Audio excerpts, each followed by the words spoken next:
Hi, my name is Matt, and today we're going to talk about 3D compositing in Fusion within DaVinci Resolve. The main difference between 3D compositing and 2D compositing is that we'll use Fusion's 3D environment and a specific set of tools that are designed to work in that environment. When you're compositing live action footage in a 3D environment, you'll almost always need a virtual 3D camera that replicates what was filmed on the day with a real world camera. That virtual 3D camera will allow us to render objects placed in the 3D environment in a way that matches the real world camera in terms of perspective, camera motion, and depth of field. So let's go ahead and look at our footage and get started. So we're playing this back, and what we want to add into this shot is a pirate ship over here and do a couple other refinements. The first thing I see when I look at this shot is that the camera is moving through space, and that tells me that this is going to end up being a 3D composite because I need to recreate that camera motion for any of the objects that I'm going to place in the scene. So let's go ahead and get to the Fusion page and get started.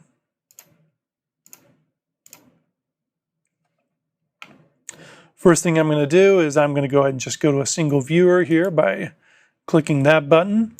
And then I'm going to rename my media in node using the function F2 button to bring up the rename pop-up. And I'll just name this element plate. I'm going to need a 3D camera to really do anything. But even before getting the 3D camera, I need to actually define the areas that I'm going to track to generate that 3D camera. So when you're looking at this scene, you want to find the areas that are actually static objects and that don't have any motion on their own. So we don't want to track these characters here. We don't want to track the woman. We don't want to track the ocean because they're all moving on their own.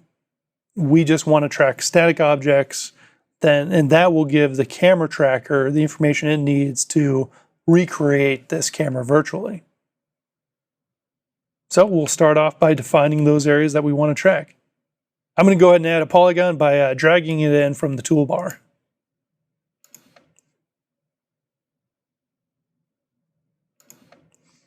And the first thing I'm going to go ahead and define is these rocks here.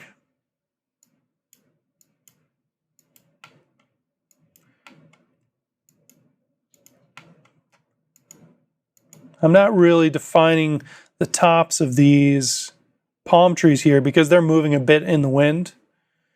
And then as I click and drag this, I'm just creating a nice smooth curve here. I don't want any of the ocean because it's moving on its own. And so that should work for those frames. And then I'll just jump to the end of the shot.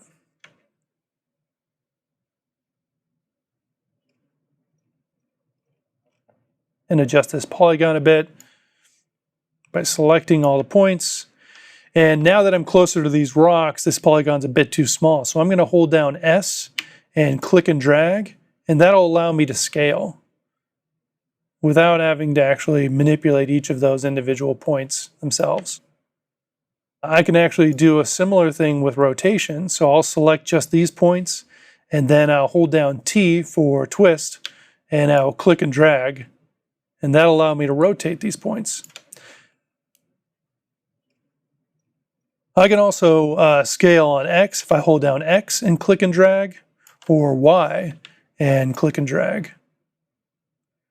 So that works for these rough frames, maybe a little bit less on the Y-axis. And let's play back to see how this is looking. Okay, so we're drifting a bit, and then the camera pans, so I want to go to that point and adjust my polygon here. Now that seems to be roughly tracking how I want it to. Maybe one more keyframe in here. And that's going to work for what I need. It doesn't have to be exact. I'm just defining this rough area that I want the camera tracker to track. So I'm going to go ahead and name this tool by right-clicking and go to Rename. And I'm just going to name that Poly Rocks. I'm going to add another polygon tool. Instead of dragging in from the toolbar, I'm going to hit Shift Space and then type in polygon into my tool search pop-up. Now I'm going to define the beach. There's a little bit of overlap with the rocks.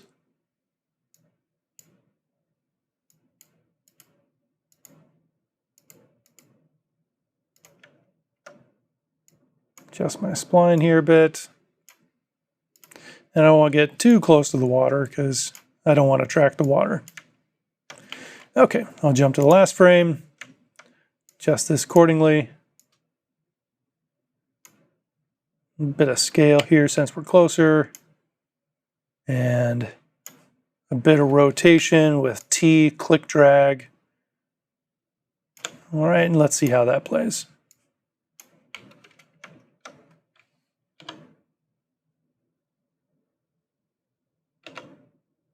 I'll maybe add another keyframe more in the middle here to retain a bit more of this beach.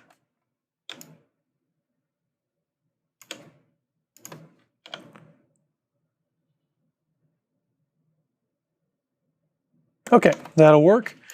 So we're looking pretty good here. The only issues we have with this is this character here runs across one of these polygons, and then these characters are running across the rocks. So I'm going to do some additional polygons to make sure that they're not tracked. So let's go ahead and start with the woman here, and I'm going to add a polygon with Shift Space to bring up the tool search. And then I'm already pre-selected on polygon, so I'll click Add, and I'll draw a real rough polygon spline around her. And instead of adding to these other shapes, I'm going to go ahead and change my paint mode in the inspector to subtract. And let's go ahead and view this tree real quick. You can see here that this polygon is actually subtracting from the other two polygons that I originally added.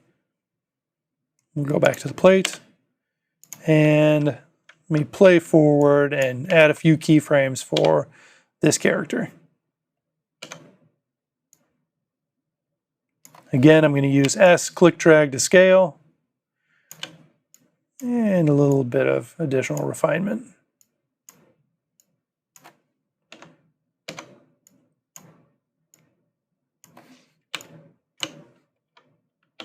We don't have to be too tight and exact with this, since there is quite a bit of good area that the trackers are going to have access to. One more keyframe for when she's out of frame.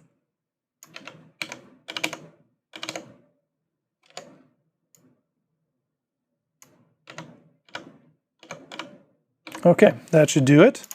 And now I just need to add 2 more polygons for these characters. It'll name the ones that I already have done.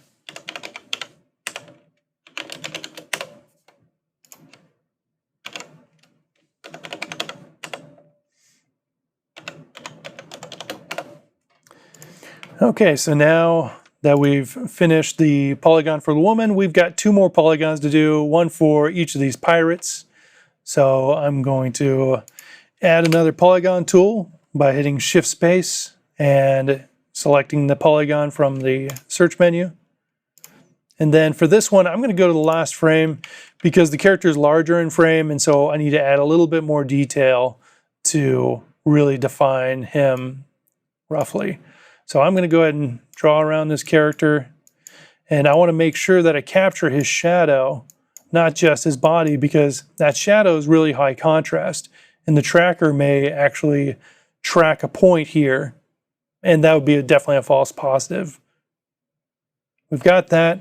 I'm going to go ahead and play backwards, and right here he's basically moved pretty far off, and I'm looking for those high points of animation. So either where the character is furthest away from the rotospline, or they're too close to an edge, and that's generally when I need to add a keyframe. And as I'm adjusting this on these additional frames, Fusion is automatically laying down a new keyframe for this polygon. So So I'll play forward and I see his arm sticks out a bit here. So I'm going to go ahead and adjust this and add a keyframe. So that works for those frames. I'll play back a bit further. Yeah, I'll add one at the beginning and then we can just see where we land in the middle. So I'm going to really scale this one down a lot by holding down S and click dragging. And maybe scale down a bit on Y to get the top of the polygon a bit closer to his head. And give him a little bit more room to the right side of him. So let's play forward from here. Looks pretty good. Doesn't get too close to the edge. So I think we're good on that character. We'll go ahead and name his polygon by right-clicking in the inspector. I'm going to rename. And I'll name him Pirate 1. Okay, that leaves us with one more pirate. We're going to go to the last frame so we can capture all the detail around him. Meaning we have to add a number of points to actually fit this polygon to his shape. Again, we want to make sure we're capturing the tip of the sword and his shadow so the tracker doesn't lock onto any of those high contrast areas. That seems like another good keyframe because cameras move significantly farther away from him. I'm going to need to give him a little bit of room to the right of his hand. And I can probably tighten this up with a bit of a Y scale.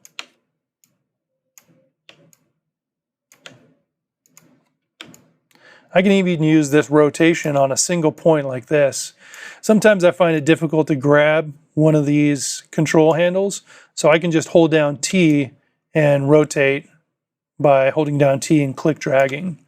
One thing to keep in mind when you're using those hotkeys is that the anchor point for the rotation is based off of where you're clicking with the mouse. So if I hold down T and I click out here, I'm actually rotating around that point, which isn't really what I want to do. I want to rotate around this point here, so I hold down T and rotate from there.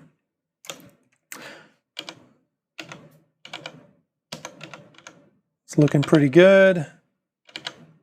Oh, let me get another keyframe here at the very beginning and see how it interpolates.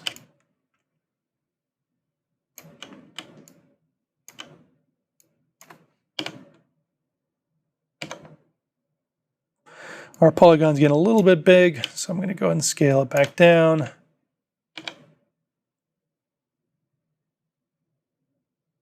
Yeah, that should work for our purposes. I'm going to go ahead and rename this last polygon to match the others.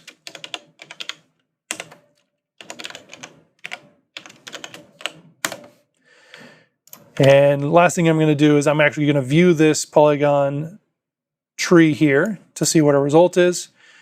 And you'll see I actually forgot to change the paint mode on these polygons for the pirates because we don't actually want to track these pirates, so we want them to actually poke a hole in the other mats that we've already drawn. So I'm going to go ahead and change the paint mode on the polygon for the second pirate to subtract, and the same thing for the first pirate. So now when we play back this whole branch, we're seeing just the areas that we're going to want the tracker to track. Okay, now that we've completed our last polygon, let's go ahead and view this entire branch to see what we have. Okay, and so what you can see here is we've got the rocks defined, and then we have the beach defined. So that's our rocks polygon and our beach polygon, and these are both overlapping. It's okay that they overlap because those are both areas that we want to be tracked. And then we have the woman's polygon that's actually cutting out a hole because we don't want to track her. And then we have this pirate. I actually didn't change the paint mode earlier, so I can change it now by clicking on that node and then going to the inspector and changing the paint mode to subtract. And I'll do the same thing for the second pirate. He's also overlapping the other pirate. That's okay, because we're just doing a very general definition of where these objects are, and ultimately the only purpose of that polygon is to subtract from the rock polygon and the beach polygon. So I'll set that to subtract. And now when we play this back, we're left with just the areas that we want the tracker to track in white and the areas that we don't want the tracker to track in black.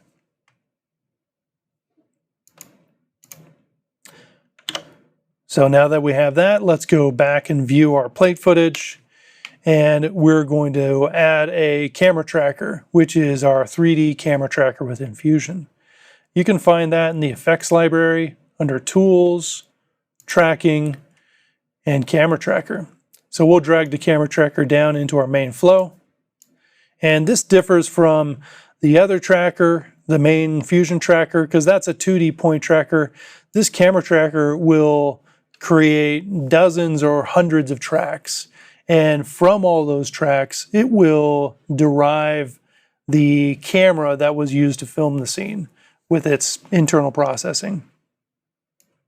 And so these polygons that define the area that we want to track will feed into the camera tracker's track mask input, which is the gray input.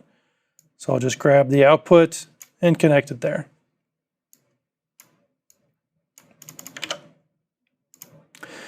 So now that we're feeding the mat for the information that we actually want to track, we're ready to really dive into this camera tracker and talk about how it works. So I'll hide my effects library. Now I've got the camera tracker selected, and in my inspector, there's a number of different things that we want to set up before we click auto track. First thing is I want to set preview auto track locations. And what that'll do is it'll show me the points that the tracker is going to track. Next, I'm going to change my detection threshold. As I manipulate that, you'll see that green dots appear on the screen. And actually, so I can make it a little bit easier for you to view, I'm going to go to the three-dot menu of the viewer. I'm going to bring up my gamma gain controller. And what this does is it allows me to adjust the image. I'm not actually changing the image, I'm just adjusting how it's presenting. So now we can see all these green dots a lot better. So these are the tracker points that are automatically being laid down by the camera tracker. You can see as I adjust my detection threshold, those may change. Really, the detection threshold is controlling how much contrast the camera tracker is looking for to lay down a point. Then we have minimum feature separation. And the minimum feature separation adjusts how far apart each of these trackers needs to be. I want to have a lot of points to work with, so I'm going to go ahead and reduce the minimum feature separation quite a bit. Next on the camera tracker tool is the track channel. Right now it's set to Luma, which is going to work for our purposes. But let's say you had footage that had a very noisy blue channel. You may want to select a red or green channel to track instead. But in this case, Luma should work for our purposes. So then we have track range. Right now, we're going to track the render range. You can also adjust that to be global, valid. Valid is basically the valid range of that particular media in, or a different custom range. We're going to leave it to render range. And lastly, we're going to turn on bidirectional tracking. By default, bidirectional tracking is off, and what that means is that the tracker will track all these points while the clip is playing forward.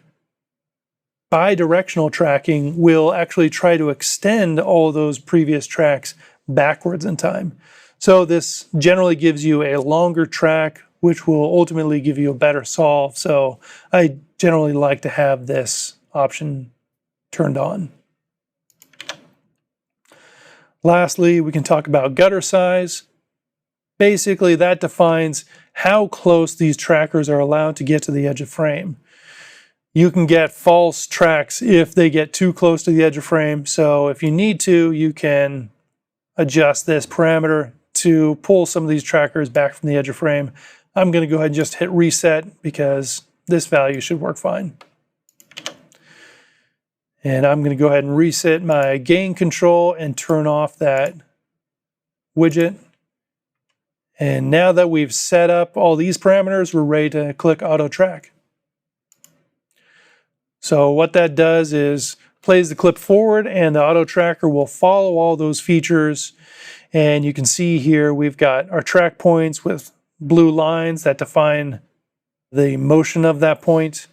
And if you hover over any of these points, you'll get some metadata about that, what the number of the tracker is, what the error is, etc., etc.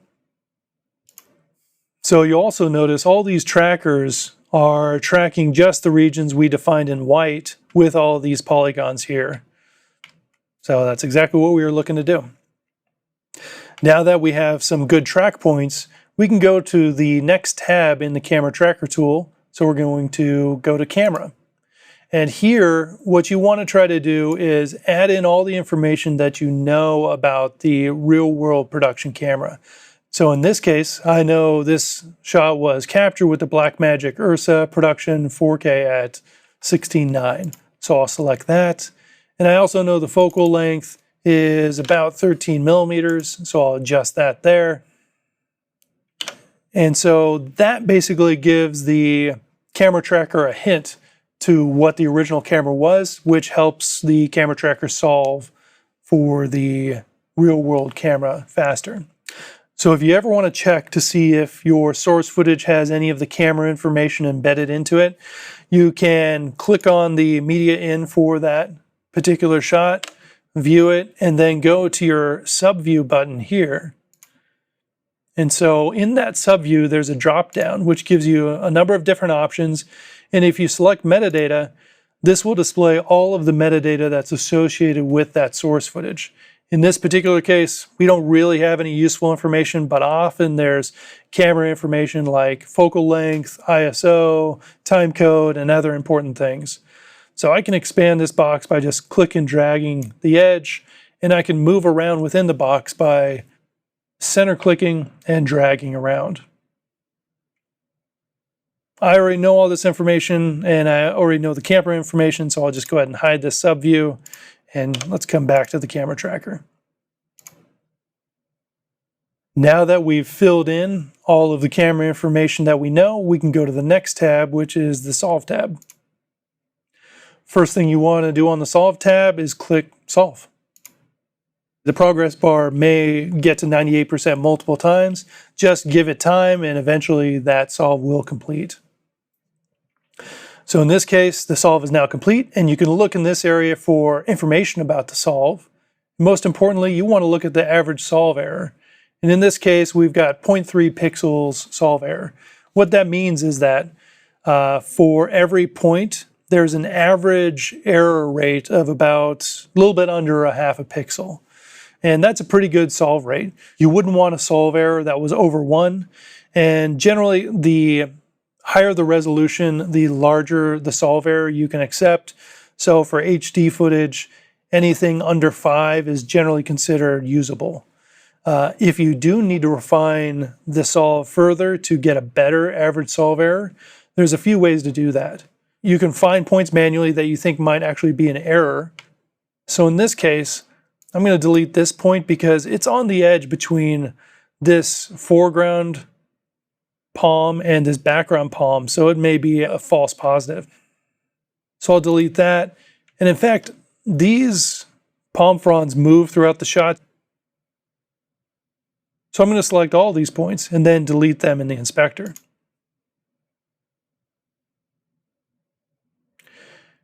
And you can play through the shot and see if any additional points pop up. I see a few that are, so I'm going to go ahead and go to those frames and delete a few of those tracks manually. You can also find some red trackers, and generally those are trackers that have a larger solve error. That track in particular is moving up the edge of that rock. And so what's probably happening there is there's a false pattern that it's finding between this foreground rock and this background rock. So I'm going to definitely delete that point. There's a couple other points here that are red. Let's see how those play. Those actually don't look like errors to me, except for this one on the bottom. this point on the bottom here ends up tracking the splash of the waves. So I'm going to delete that one. So that's one way to refine points. I'm going to hit Command F to go full screen. Another way to refine and reduce the number of bad points is to use your track filtering in the inspector. So if I adjust my track length, this is finding any point that has a minimum track of less than the number of frames that are defined here. Same thing for track error and maximum solve error. So I can adjust these parameters to identify the tracked points that don't fit these parameters. Select track satisfying filters, and then I can delete all of those tracks. Now that I've deleted some of these points that are maybe less high quality, I'll go ahead and hit solve again to see if I get a better average solve error. So our solve error just went from 0.3 to 0.25, which is great. The lower the solve error, the better result we're going to get. Now that we've completed the solve, we can move on to the Export tab. So the Export tab you use to actually generate your 3D camera and set up a 3D scene. Before we hit this Export button though, we want to go into the 3D scene transform. So what the 3D transform will allow us to do is adjust where the origin of the scene is, what the orientation of the scene is, and what the overall scale of the scene is. So to get started with these parameters, you need to change it from aligned to unaligned, and that'll allow you to change the 3D scene transform. So first thing I want to do is set the orientation to the ground plane. So I'm going to select a series of points that are on the ground plane, and then I'll set those from selection. So now the X, Y, and Z rotation now are going to match these points in setting our ground plane. Now, if you don't see a ground plane, let's say we just saw this rock wall or a building, you could set your selection to XY plane, which would allow you to set your orientation based off of a wall instead of a ground plane. But in this case, the ground plane works fine for us. Only thing I need to do now is set my origin. So I'm going to go ahead and go to the last frame, select a few of these points, and set my origin to here by saying set from selection. Now I'm ready to actually export and create my 3D scene. I do that by clicking the export button here. You'll see in the flow a number of nodes automatically get added, and I'll just move them to organize things a bit better. So the camera tracker has created all these nodes for us and basically set up our 3D scene. What we have here is the camera 3D node, which is our virtual 3D camera that matches the camera that was used to actually film this footage originally. We have a point cloud and a ground plane that we just defined. Those are all feeding into a merge 3D node, which is a specific node used in the 3D environment to combine 3D objects together. And then we have a camera tracker renderer node. And so what this will do is it will render all of the 3D objects using this 3D camera. So when we place a 3D object into this scene, it will match the live action footage perfectly. So let's go ahead and view the 3D scene by clicking on Merge 3D and pressing 2. So you'll see I go into Fusion's 3D environment, and as I drag around, I'm using Alt-click to drag around. I can see my ground plane's a little bit slanted here, which actually is fine because the beach is a bit slanted as well. So I'm going to be okay with that. I've got my virtual 3D camera that you can see here, and all of these points, this is the point cloud, and these points match the tracker points from the 3D camera tracker. So let's go ahead and play this through. You can see that this camera is moving through the 3D space, recreating the camera that was used to capture this footage originally.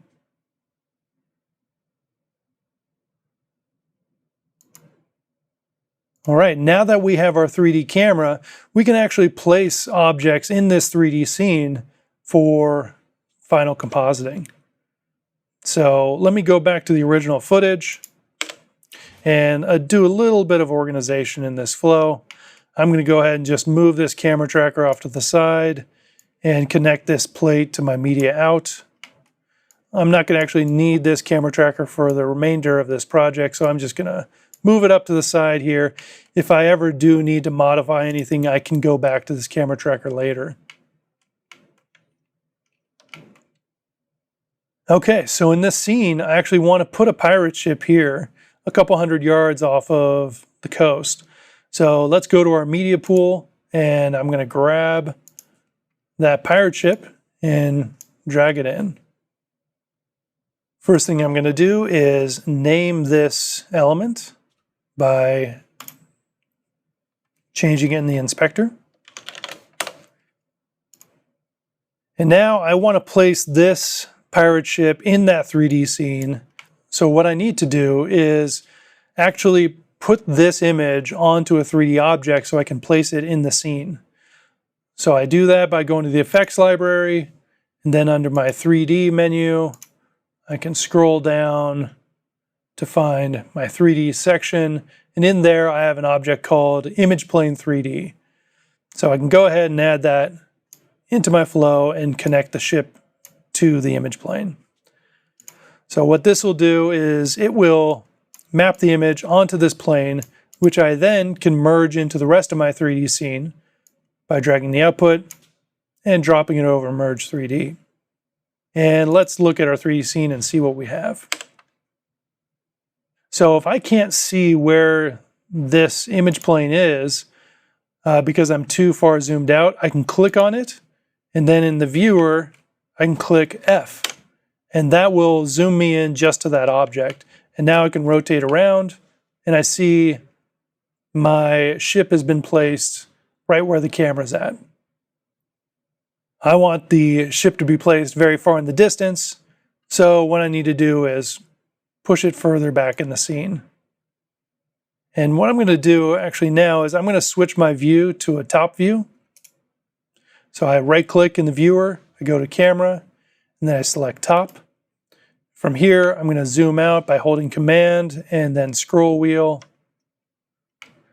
and then translate by clicking my scroll wheel and dragging. And so I can see all my points. This is my beach, these are my rocks. So I want this image plane to be pretty far out in the distance. And if I'm not sure which object is the image plane, I can click off of that node and then click back on it, and now I can see where it is. So I would say these rocks are probably 50 or 60 yards from the camera. So I really want this ship to be pretty darn far away, maybe 200 or 300 yards away. So I'm going to move it roughly over here. So what's happening here is that the camera has a far clipping plane, which this ship is beyond, so that's why I can't see it. So what I need to do is actually adjust this far clipping plane. So I'm going to select camera, and I'm going to turn off the lock that's automatically on it, and then I'm going to adjust my far plane. So I've adjusted it out to 250 or so. I'm going to reset that lock, and now let's view our renderer. So I can see here that even though I've scaled up the ship, I can't see it. And what's happening here is my image plane is blocking the ship, and also my far clipping plane is blocking the ship. So the far clipping plane is where the 3D environment will basically end as far as this camera is concerned. It won't render anything that's beyond that point. So to adjust that, I'm going to go to Camera 3D, I'm going to disable my lock, and then I'm going to adjust my far clipping plane somewhere like 50, and so that's beyond the position where I put the ship. And then I'm also going to adjust my image plane as well by going to the Image tab and adjusting the depth of that. So now nothing should be blocking my ship.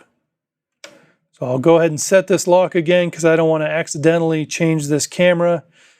And let's view the tracker.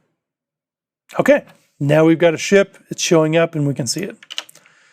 So I've roughly placed it at the distance I want. I can also change where it's positioned on X and Y. So let's go ahead and adjust that a bit.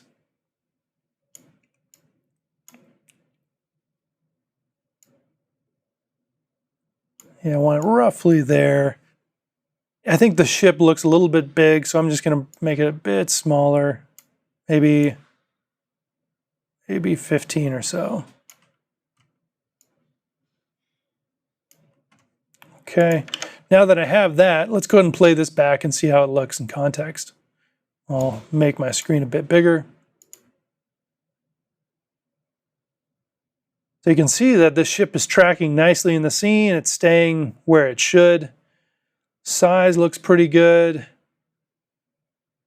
Make it a little bit smaller and move it a little bit to the right, because at the last frame here, this character is crossing over it, and I'd rather not rotoscope him.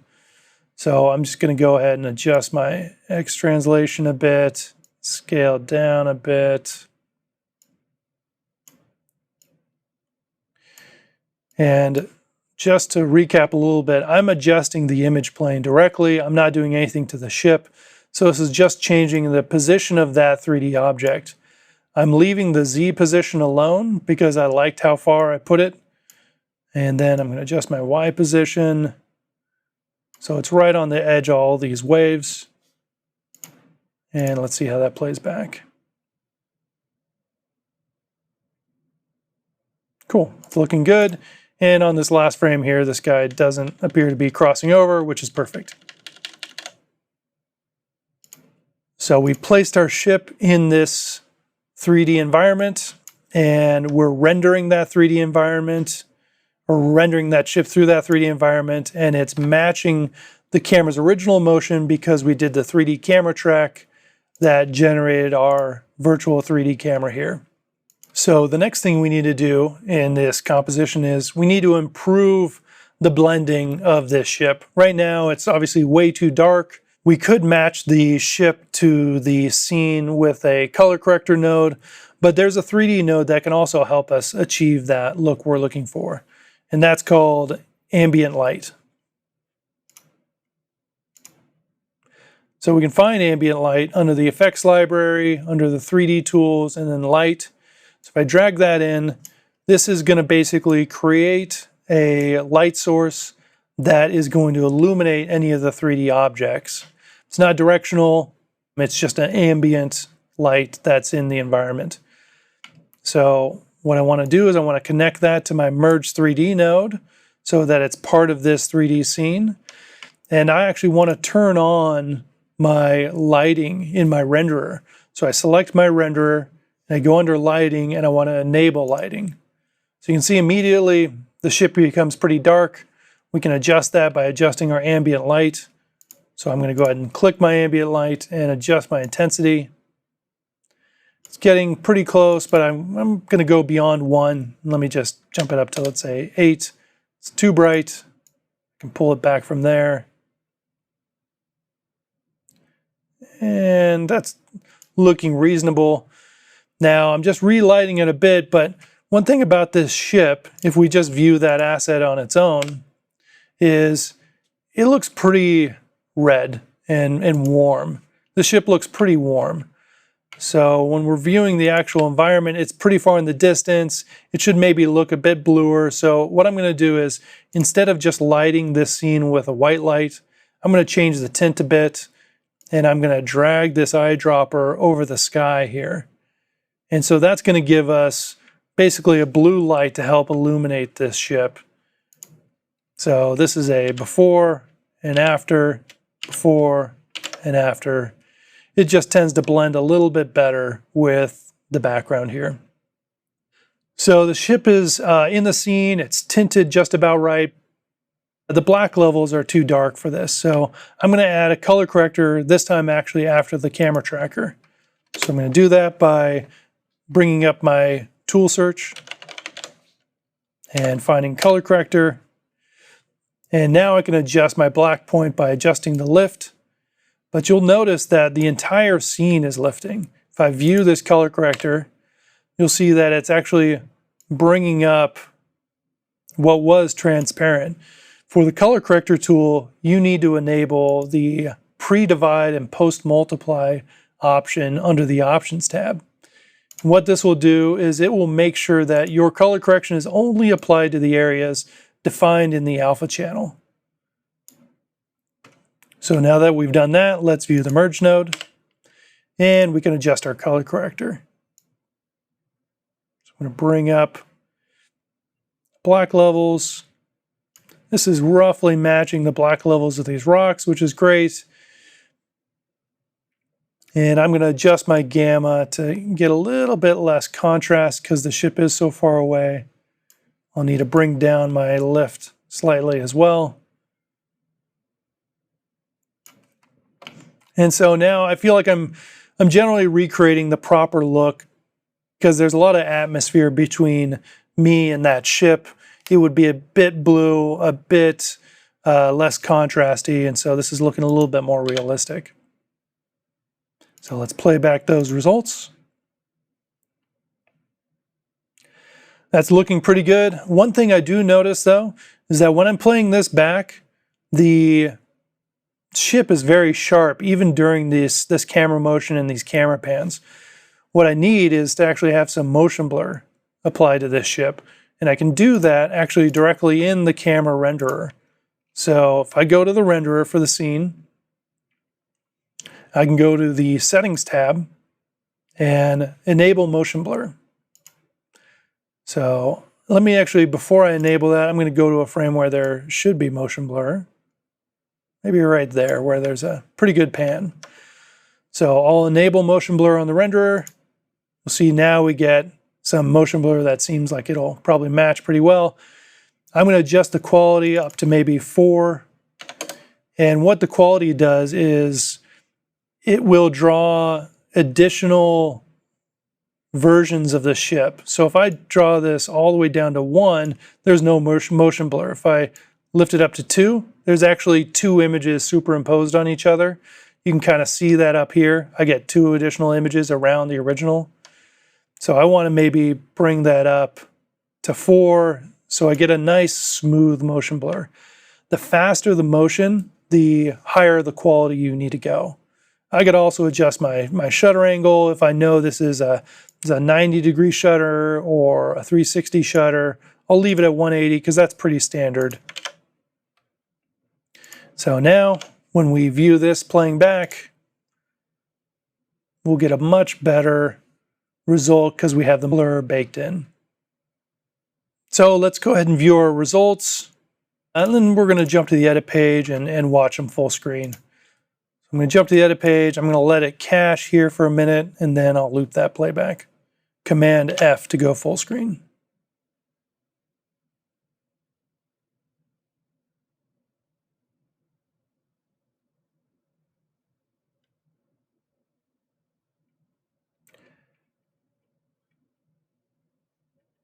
So that's looking pretty good. There's a few additional things we want to do to this scene, and that will illuminate some other parts of 3D compositing. So the first one, if I go forward a bit in the timeline, is we have some of the crew's footprints here. So a very common task in 3D compositing is painting out objects and doing cleanup, but in the 3D environment. So in this particular case, I want to paint out this footprint, but I need to have it actually mapped to the proper surface and track properly so it matches perfectly. I could maybe do that with a point tracker or a planar tracker, but often that's pretty difficult, and it can be even more difficult if it's a more complex shape like a barrel or the corner of a wall or something like that. So in this case, we're going to go ahead and paint this footprint out on this particular frame, and then we're going to place that paintwork on a 3D object that will then track perfectly into the scene. So the first thing we want to do for this kind of paint out work is we want to find a frame where this area is biggest in frame and it's also pretty much in focus with no motion blur or depth of field. This frame should work pretty well for us. And I'm going to start out this process by using the time stretcher tool, which you can find in the pop-up menu, or you can go to the effects library and miscellaneous, which has the time stretcher tool. So I'll drag that into my flow. I'll connect it to the original plate.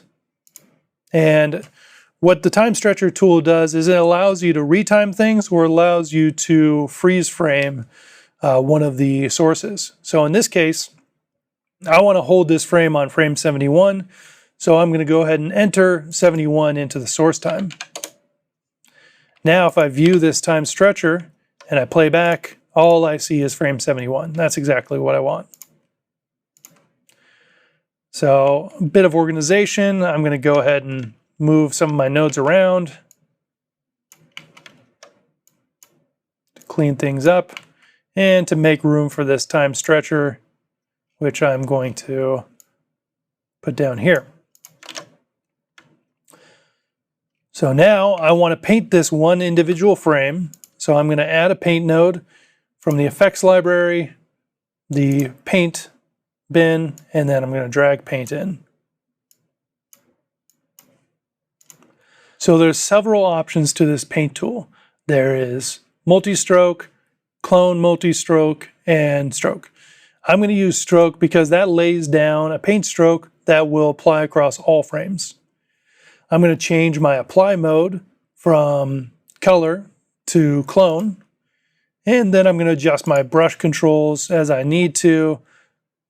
I'm fine with this size, but I could make it a bigger brush, and I could adjust the softness of that brush, but I'm going to go ahead and just leave it at default. I want to view this tool, so I'm going to go ahead and load it into the second viewer.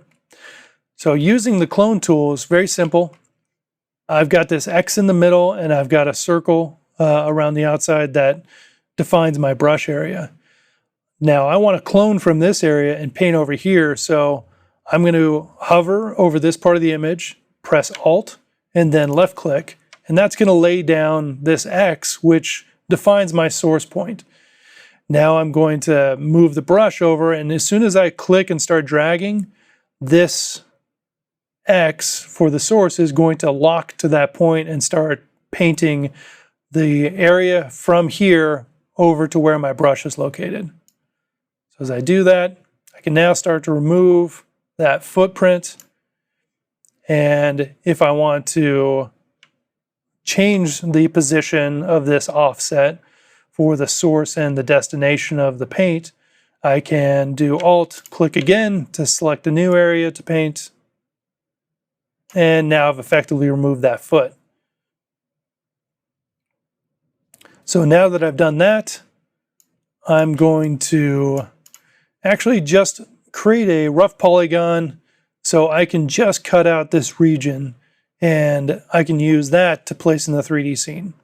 So to do that, I'm going to add a polygon with my tool search menu and draw around the rough area where I laid down those paint strokes.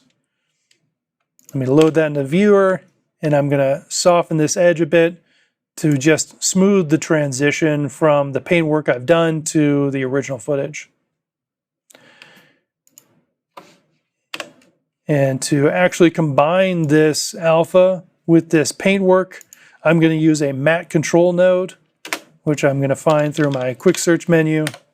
And that's going to allow me to combine this RGB information with the alpha from the polygon.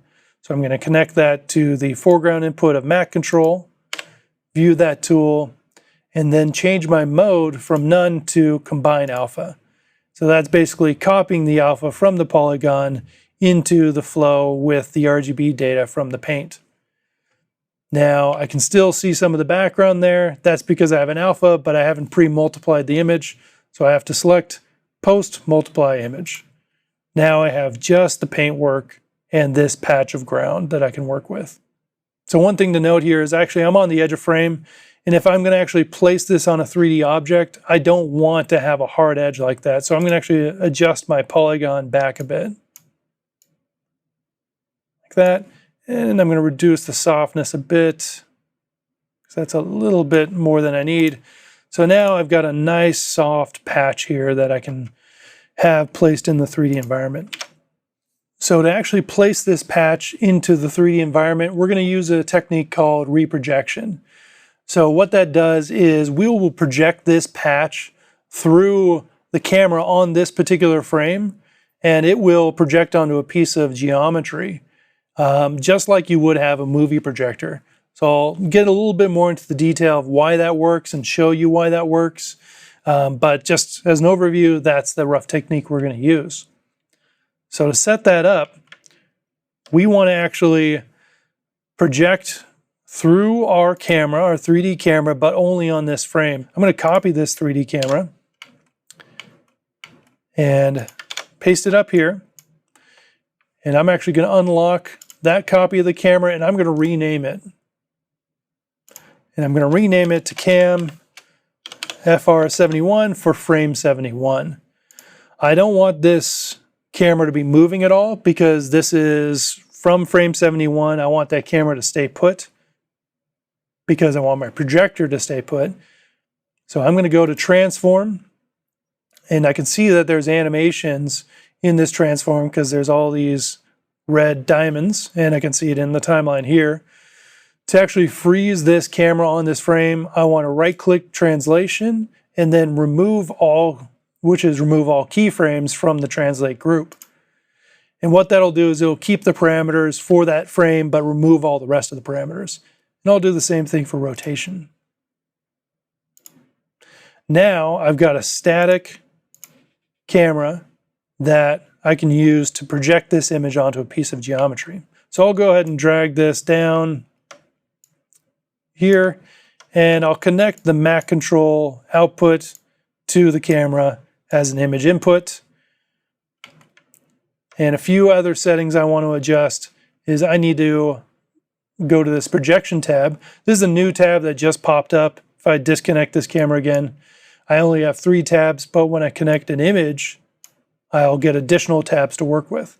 So I want to go to the projection tab, and I want to enable camera projection. So that turns this virtual camera into a projector. And I want to change our projection mode to texture. So what that means is that it will take this texture input and directly map that onto a piece of geometry without letting the scene's lights color that texture at all. So now I can connect this camera to my Merge 3D to bring it into the scene. And if we view the Merge 3D, so we're viewing the scene, we can see I've got my patch here and it's projected far in the distance, not exactly where I want it, but it is now in the scene. What I need to do now is actually place a piece of geometry for this projector to project onto. So what we're going to do is we're going to change our view from this perspective view by right-clicking in the viewer and going to camera. And then we want to view actually through the original 3D camera. So now we can see the scene as it was, but let me do this. I'm going to go ahead and connect my plate back to our main 3D camera so we can see what's going on. So you can see I have all these points on the distant rocks and the near ground plane, and they're a little bit too big, so I'm going to go ahead and click on the point cloud. I'm going to adjust the size down so I can see a little bit better what's going on. Okay. And for the time being, I'm going to go ahead and deactivate, or I'm going to disconnect this projection.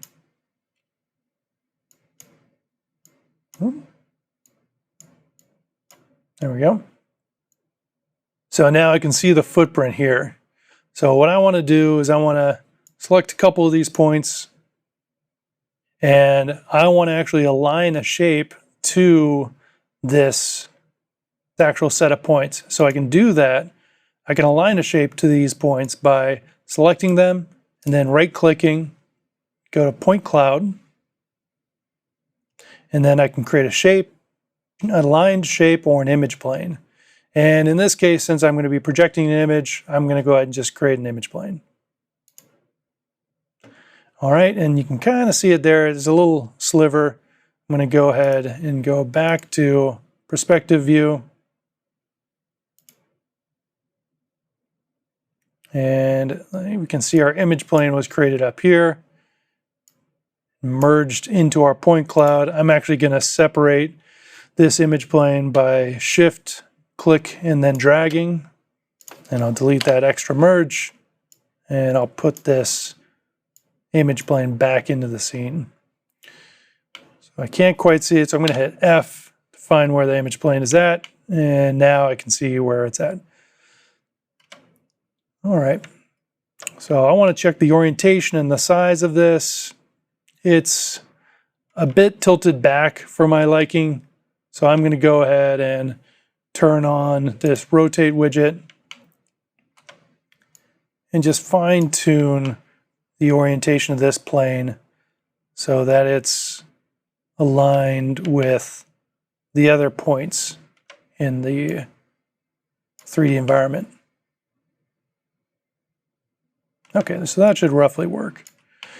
And I'm going to go back to the original 3D camera by right-clicking, going to camera, and then viewing through the 3D camera. Now I can see that that plane is a little bit better oriented to look like it's on the beach. I'm going to go ahead and increase that size by going to the Transform tab and scaling it up. So that way we have a nice large surface for this projection to land on. So the last thing we need to do is actually change this from a regular 3D object to what's called a catcher. So we're going to go to the Effects library, Tools, 3D, Texture, and then Catcher. And so basically this catcher texture is designed to catch image projections. So I'm going to go ahead and drag that in and attach that to my image plane. And now, instead of seeing this image plane, we will just see the images that are projected onto that image plane because of this catcher. So I can go back down to this group of nodes, which is where I set up that patch and that projection, that camera to project that patch, and reconnect it to the scene. And now I've projected that patch onto this piece of geometry. If I go ahead and go back to perspective mode, we can see that now that patch is mapped onto that piece of geometry, which aligns with this ground plane. So what that gives us is that when we play back this scene, you can see this camera here. This is the projection camera, and so it's always static, projecting that piece of texture onto that piece of geometry. All the while, the main 3D camera is moving through our 3D environment and capturing that patch as if it was stuck to that spot in the environment. So if we view that through our renderer,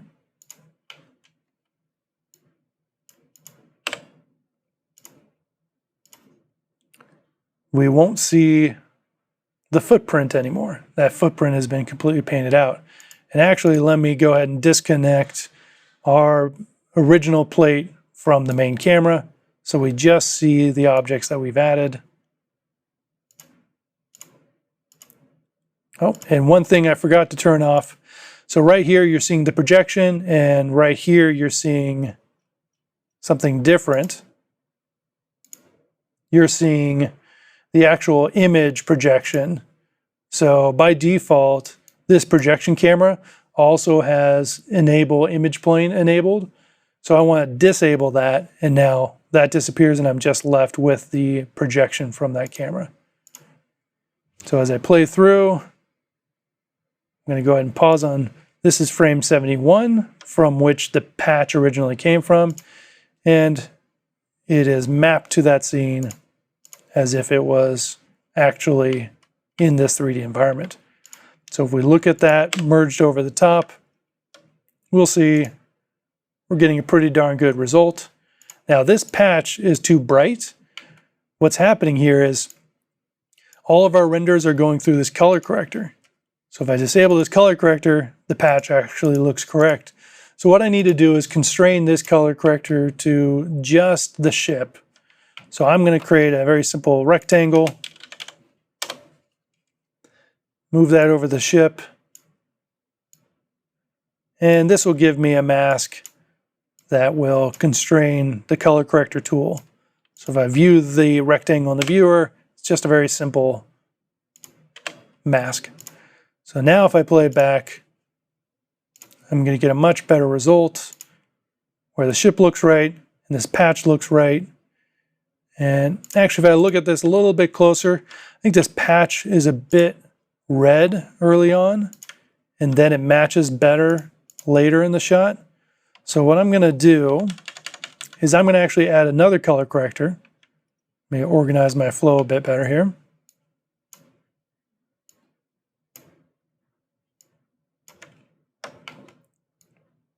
I'm going to add another color corrector just for that patch.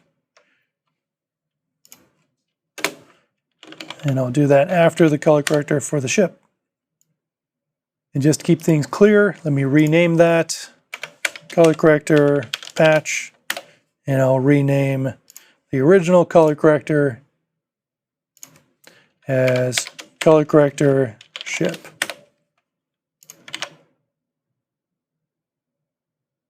And I also want to do a rectangle to constrain this color corrector to just where the patch is.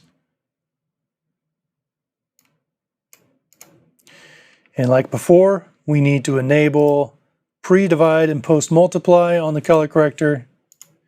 And I'm going to go ahead and lay down a keyframe for gain and for color on this frame when this patch looks good.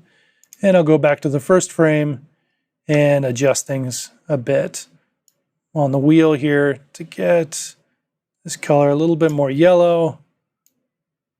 And I'm going to boost the gain slightly.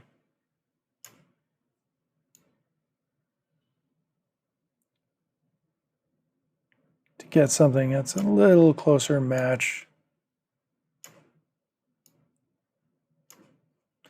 Okay, there's our before and after. That's looking pretty good.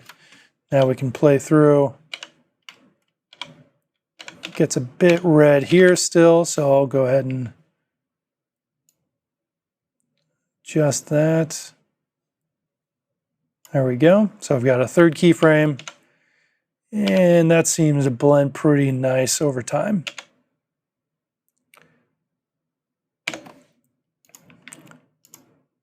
Okay, so that's looking pretty good. I'm going to go to the edit page so we can play this back full screen and take one more look.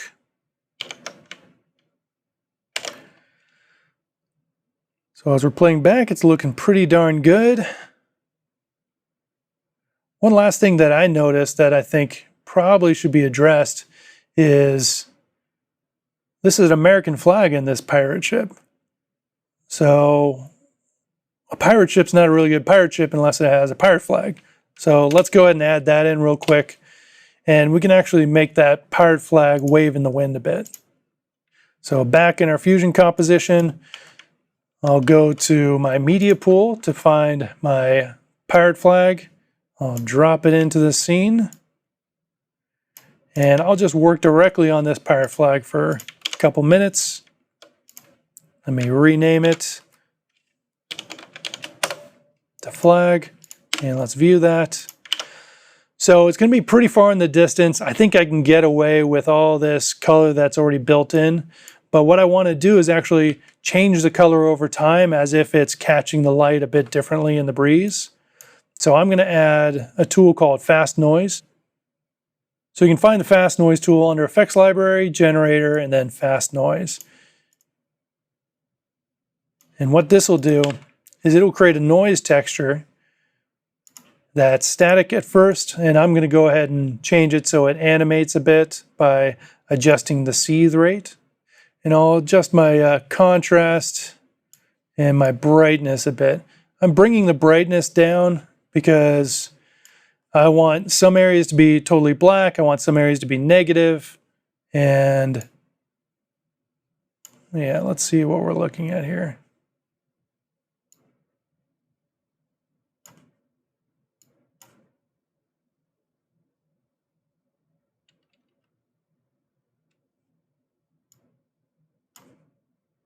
There we go.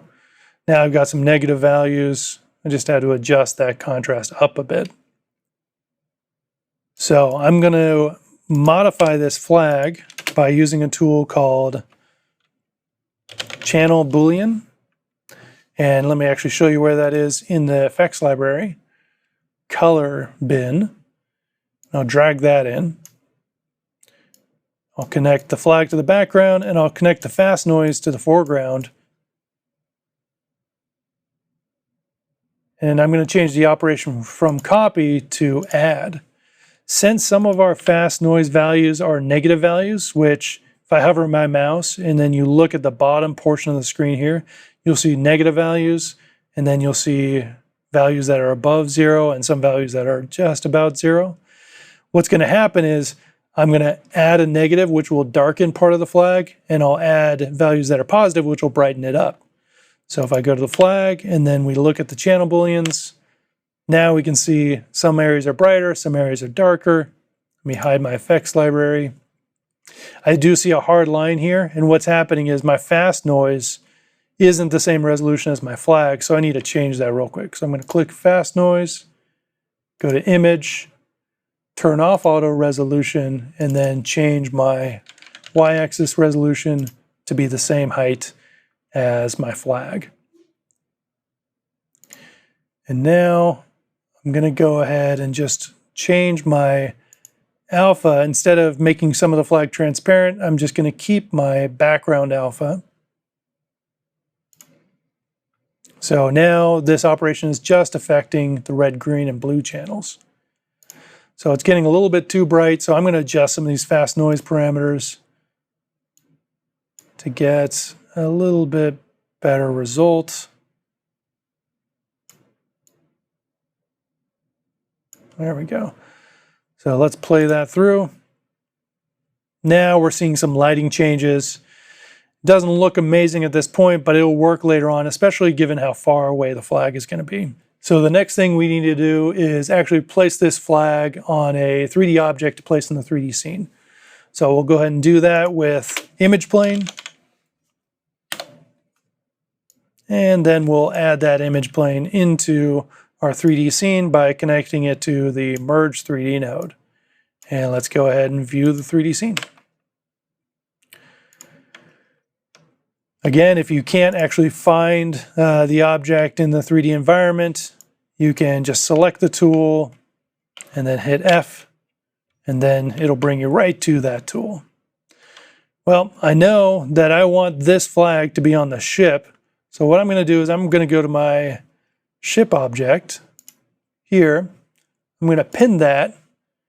And what that'll do is that'll keep this node visible even when I select another node. So I'll select the image plane node for my flag. And now I can go to the transform tab and I can match some of these values to get this flag into roughly the same position as the ship. So I'm going to go ahead and put in a value of 14.5, 1, and negative 35. Oh, I missed my negative. And now if I hit F, looks like that flag is right roughly where the ship is at. So now I just need to use my on-screen controls here to put this flag right where the American flag is and change my scale and all the rest of it. So hit my rotation widget there, match that up, and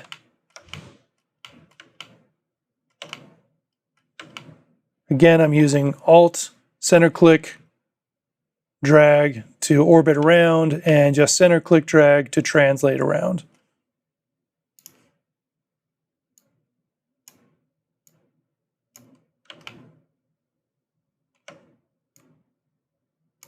Okay, we're roughly in the right position, but my flag is definitely too big.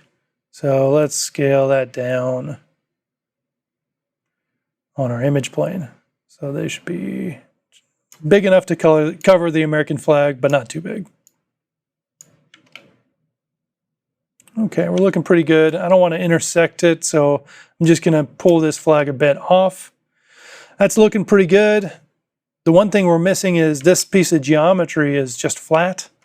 What we can actually do is we can manipulate this geometry with a node called the Displace 3D node. So let's get that from the effects library, 3D tools,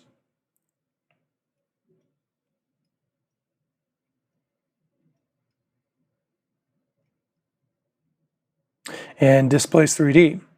So again, that's under the effects library, 3D, and then the 3D tools, it'll be Displace 3D. And I'll drop that into the flow just after the image plane.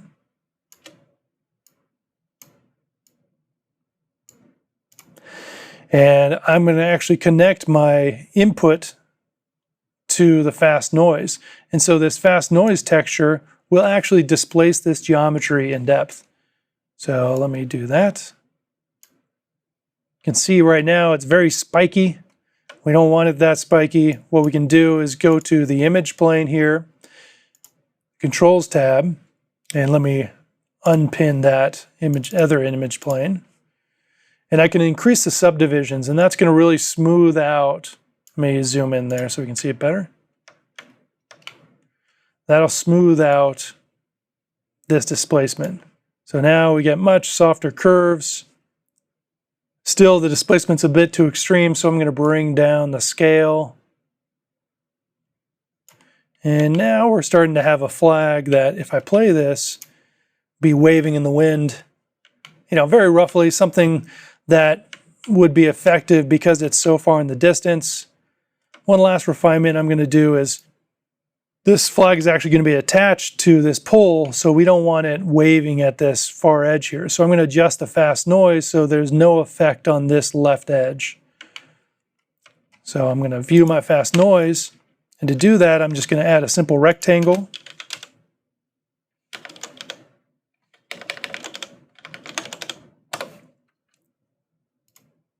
And connect that to the mask input of the fast noise. Adjust my size so it's not affecting any of the regions to the right. And it's just cropping off a bit here, and I'm going to go ahead and soften this rectangle. So essentially what's happening is we're going from zero effect. Let me just view one of the channels.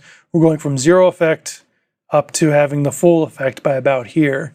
So the effect on the 3D object is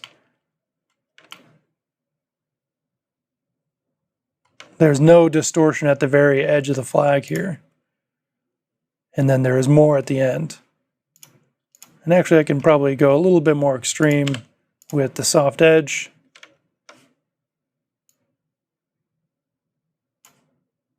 I just want to make my box bigger so I don't affect any of the other edges. And now let's take a look at that again.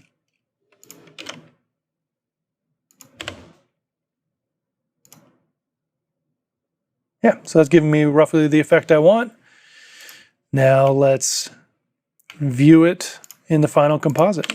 So now we've got the image comped in there. We can see our flag in the distance here. It's catching a bit of light there, but we can see it's still skull and crossbones.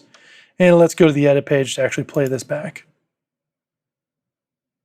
And now we have our flag flapping in the wind, and I think it's selling pretty well. And now we've got the final playback with the flag flapping in the breeze. And just as a quick recap, this is 3D compositing with Fusion within Resolve, where we use the 3D camera tracker to create a virtual 3D camera so that we could place our pirate ship into that 3D scene and also do some cleanup to remove the crew members' footprints and add a flag at the end that's flapping in the breeze. So thank you for joining me, and see you next time.